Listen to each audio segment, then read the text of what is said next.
কচু এবং মাছের মাথা দিয়ে অসাধারণ একটি রেসিপি। আসসালামু আলাইকুম বন্ধুরা, সকলে কেমন আছেন? আশা করি ভালো আছেন, আমিও ভালো আছি। তো কচুগুলোকে প্রথমে আমরা কেটে নেব, নিয়ে ভালোভাবে ধুয়ে নেব।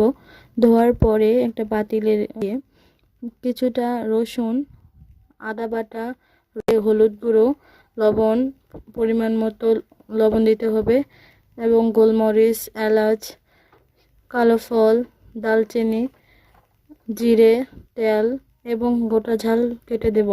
তাই এগুলো দিয়ে ভালোভাবে নেড়েচেড়ে, এবং এই যে মসুরির ডাল দিয়েছি আমি। মসুরির ডাল দিয়ে কচু রান্না করলে অসাধারণ লাগে।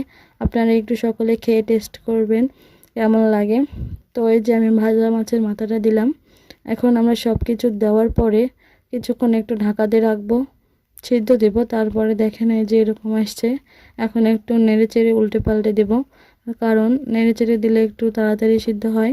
এখন অনেকক্ষণ ধরে কষানোর পরে যখন দেখবেন মোটামুটি সিদ্ধ হয়ে গিয়েছে, তখন আবার পেঁয়াজ কুচি এবং রসুন জিরা দিয়ে তেলানি করব।